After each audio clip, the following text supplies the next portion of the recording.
In Tragedy, a true crime podcast, we discuss crimes that may be violent in nature. At times, we may cover homicides, missing people, and other topics that may be unsettling. Listener discretion is advised.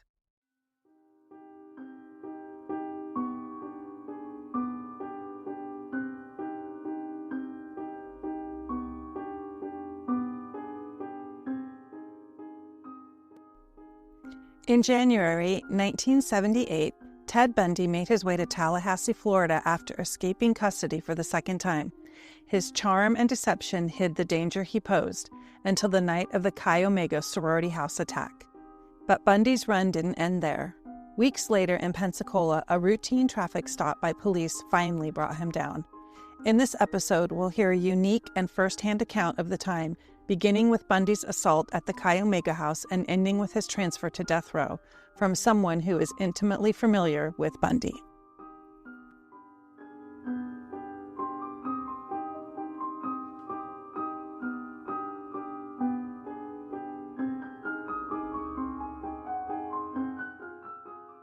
Welcome to Tragedy, a true crime podcast. I'm Elisa. And I'm Michael. And today we're joined by Mike Helms. Mike was a deputy with the Leon County Sheriff's Office in Florida during one of the most infamous trials in American history. He was part of the team tasked with guarding Ted Bundy while he was in custody awaiting trial. And thank you for being with us tonight, Mike. Oh, you're so very welcome. All right. So, Mike, we've talked to a couple of people about kind of what your role was during the Ted Bundy trial, and I just kind of wanted to start by maybe hearing a summary of your story. Well, on that given night, let's start at the very beginning. I was working 3 to 11 shift. I was on my way home when the call went out that there had been a tragic beating at Florida State University at the Chi Omega house.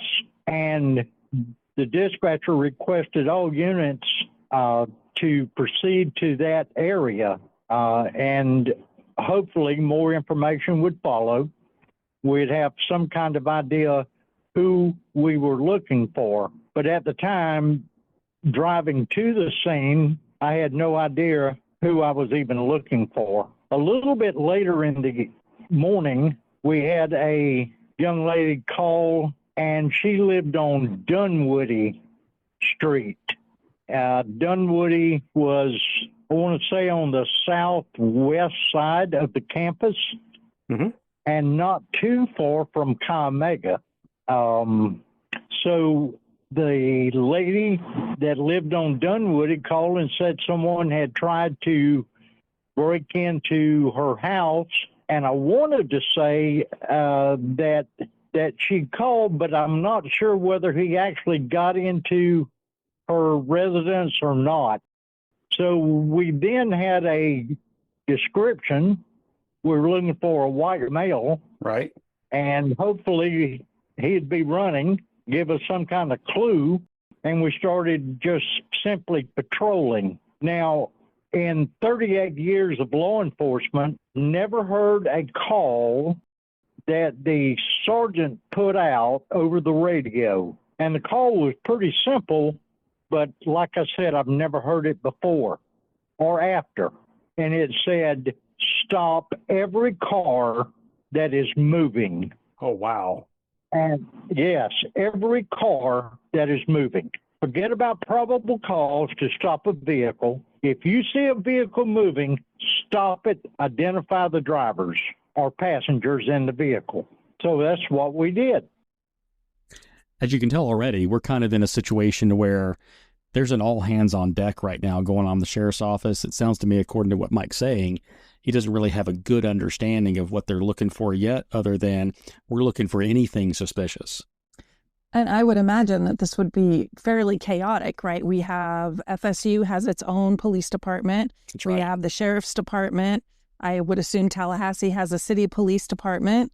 And so I would imagine it was pretty chaotic with who was taking the lead and their next steps moving forward. Yeah, no, Mike kind of starts going to, I know that's where we're at. We're at the traffic stops.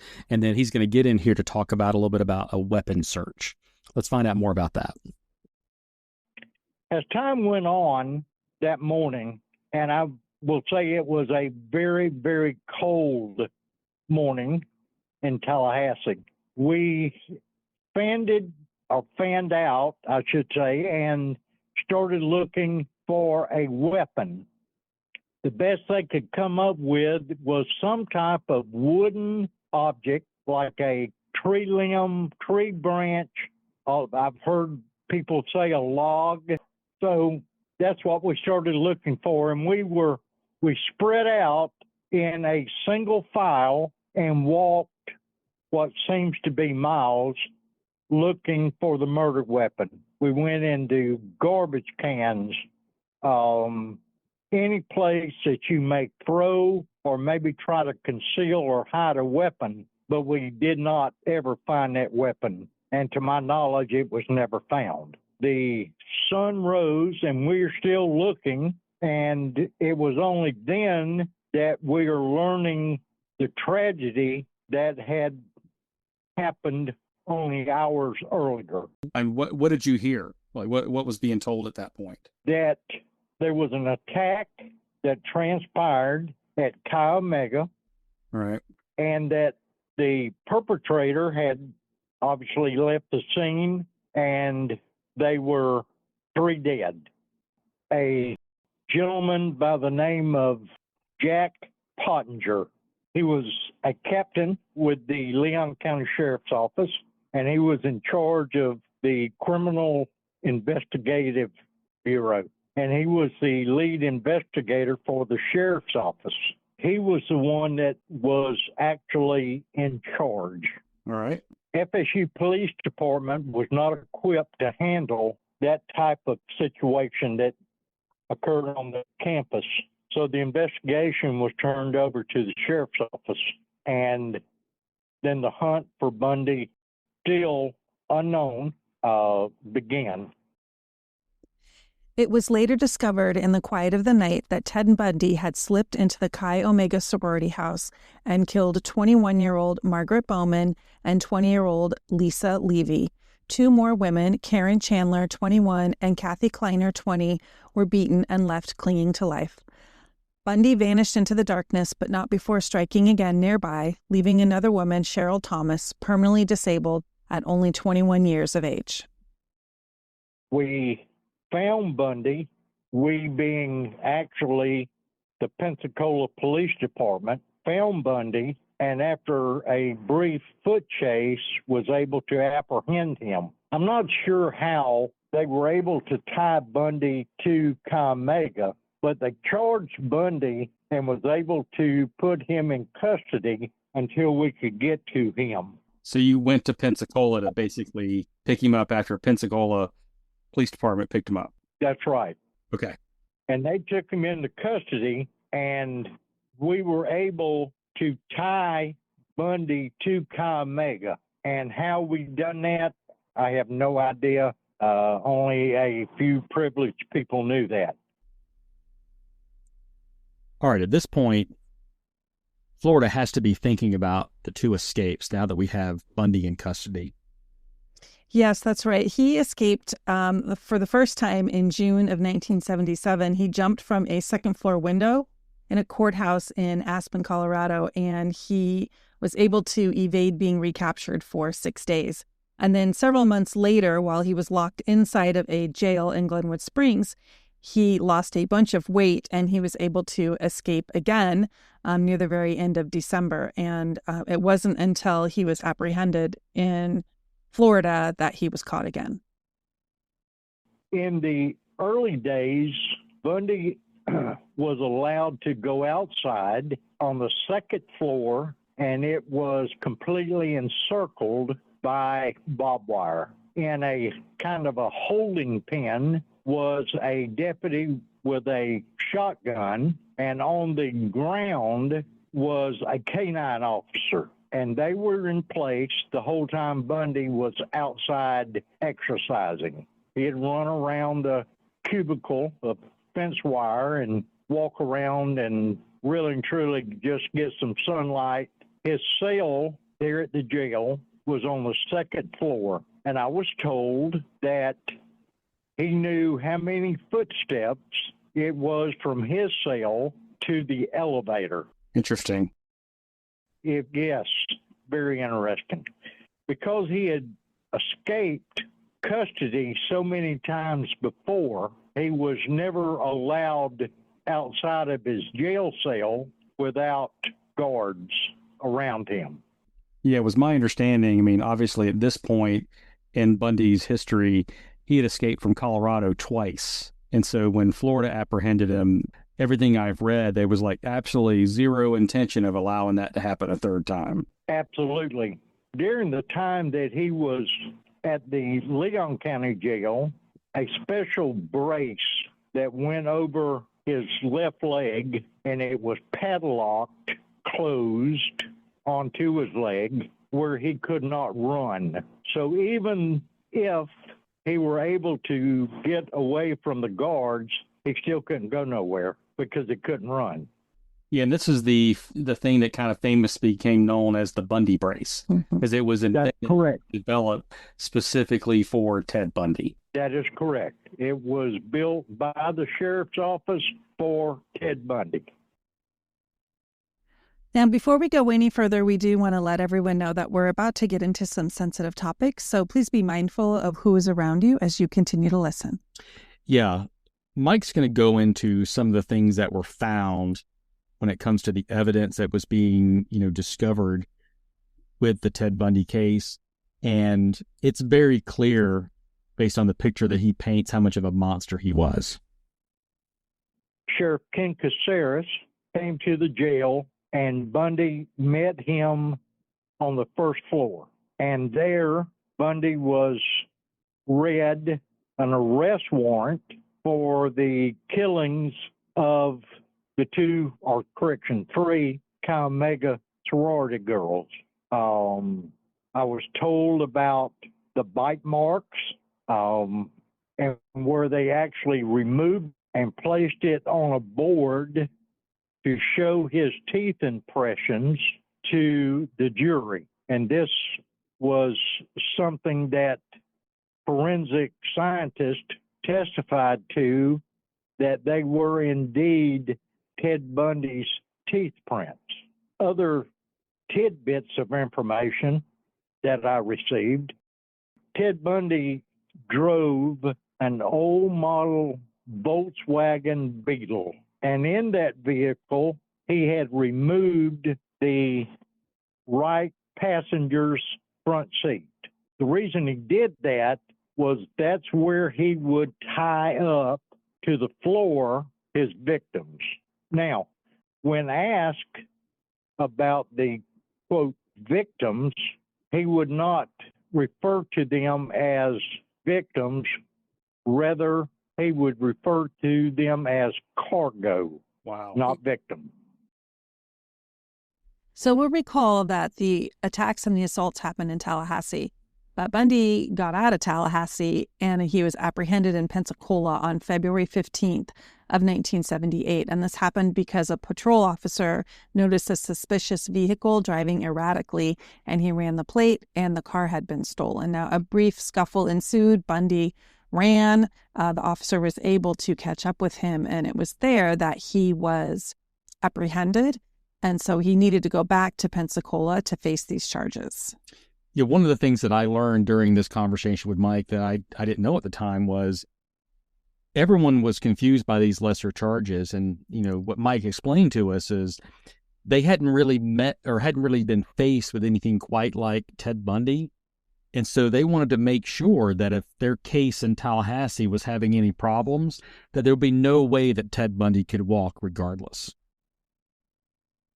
He was able to stay at the Leon County Jail until which time he was to go to Pensacola to stand trial on some lesser charges.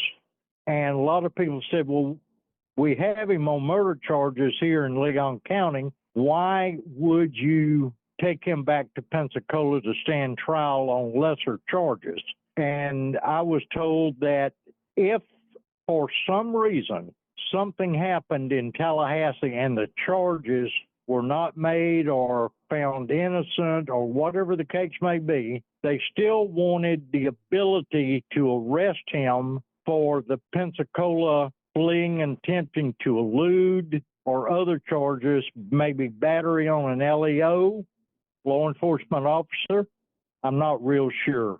But they were nothing like the seriousness of what had occurred in Tallahassee. So that was the reason Bundy went to Pensacola. I was one of, I think, 5 or 6 officers that went to Pensacola. We went in a caravan to Pensacola, and he was immediately placed in the jail there in Pensacola. And a guard was stationed outside of his jail cell the entire time that he was in the actual jail. I think we can all agree that we know a lot about Ted Bundy. If you watch a documentary or anything like that, they talk about how he was charming and he was intelligent and he was likable. But on the flip side, you know, he was manipulative and narcissistic and sadistic, and he used his charisma to lure women. And he was real smart. He used his intelligence to escape the law, and, you know, that he was able to leave this trail of devastation across the country.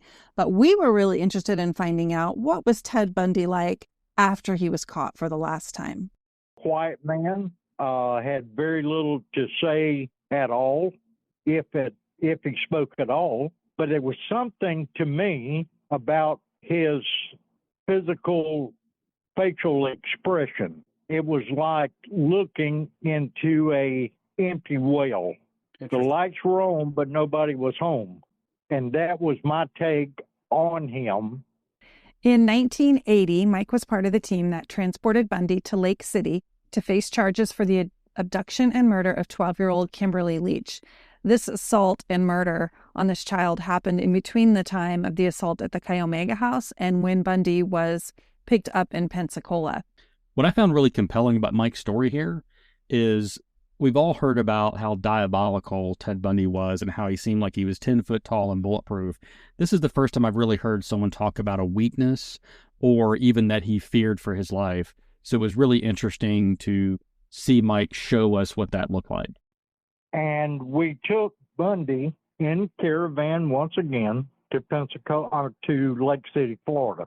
As we pulled in there in front of the courthouse, I looked around and you could see people on top of the rooftops trying to catch a glimpse of Bundy. And once out of the patrol car, if I took a step, Bundy bumped into me, because he, in my mind, was scared to death that one of those people on that rooftop was going to take a shot at him. I felt so comfortable that Bundy would not try to escape, because the people of Lake City would have killed him before he could have got 10 foot away from us. It was not an angry mob, but it was people that wanted to make sure that he went in that courthouse and did the trial, which he was found guilty of, and he exited that courthouse and went back to Tallahassee, Florida. To my knowledge, that was the last time that I saw him. Now, he went on to trial the Chi Omega killings in Miami, Florida. A change of venue put the trial, because of publicity, I'm sure, in Miami. And he was convicted and sentenced to die for the killings of not only Kimberly Leach, but also of the Chi Omega ladies. It is hard to believe that such a horrendous act would have occurred in Tallahassee. Yeah. But the amount of manpower, time that was used was astronomical, because every resource that we had was put on that case. They invoked a rule that during this time, if we went on a dispatched call, we would write a report on it. Now, understand that a lot of police reports are written every day, but not a lot of them are written on a barking dog, someone jaywalking, or whatever the most minute possibility was. Every call you went on without call was a report written. So thank goodness after Bundy was apprehended, that ended that practice. But I just wanted to let your viewers know how serious this situation was, not only for the families of the slain people, but also the citizens of Tallahassee, the police department, the sheriff's office, the highway patrol, all law enforcement agencies, how tragic it was. And people that used to laugh and joke and cut up, they didn't do it anymore. Every day I saw them, and they had a serious look on their face during this time. So there was, like I said, a trial held. He was convicted. He was sentenced to die. He was sentenced to Rayford Correctional Institution in Rayford, Florida, which is where Florida's death row sits. And there was a bunch of law enforcement officers there the night that they executed him. And they said, and it was at the same given time, believe it or not, that the seatbelt laws were coming into effect, where you could actually get a ticket for not wearing a seatbelt. But that was the beginning part of it. And they were saying, I will not buckle up until Bundy does. That was a given phrase. And there was quite a few officers at Rayford Prison the night that he was executed. When I'm listening to all this and I think about the Lake City portion of your story, did you ever fear for your own life while guarding Ted Bundy? Were you afraid that you would be kind of got caught in the crosshairs of an attack? No, not really. And my concentration was on Bundy and to make sure that I knew where he was every second that he was with us. My full attention was on him and not my own safety. I would hope that they were a good shot. Ted Bundy admitted to killing more than 30 women, but he wouldn't give a final number. He toyed with investigators, hinting at more victims scattered across the country, women whose names and stories may never be known. But the truth died with Bundy in the electric chair, and to this day we're left wondering just how many lives he really took. During an interview, they asked Bundy, said, Mr. Bundy, if I was to say that you had killed, would it be a double-digit number? No, a single-digit number. And Bundy said, no. Okay, Mr. Bundy, would you say it was a double-digit number? He paused for a moment and said no. So to the investigators that were listening to this, he was telling them that he had killed over 100 people. Now, was that true? No one will ever know.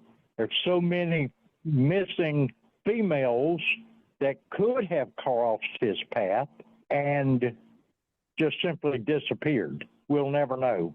But according to Bundy, he had killed more than 100. As Elise and I wrapped up this interview with Mike, we couldn't help but start to wonder how this impacted him and how he felt. And it was really interesting hearing the words that he shared. I just really want to thank you so much for sharing this story and the perspective that you've given. Like, it just gives us a rare glimpse into, like, not the mythical media figure, serial killer kind of phenomenon that's out there, but you really spoke about him like as just an inmate. Well, I spoke of him as what I seen firsthand. Mm-hmm. And some of the things that I was privileged to know. So it's just a sad, who is the winner? No one. No one wins. The girls at Mega, Kimberly Leach, even Ted Bundy, no one won in this tragic story. These types of stories are supposed to occur somewhere other than the great state of Florida, and sometimes they don't.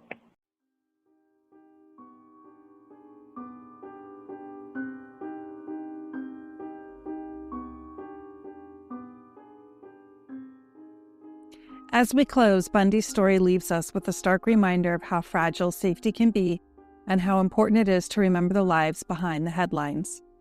If you found this episode meaningful, don't forget to like and subscribe to Tragedy, a true crime podcast, so you never miss a story.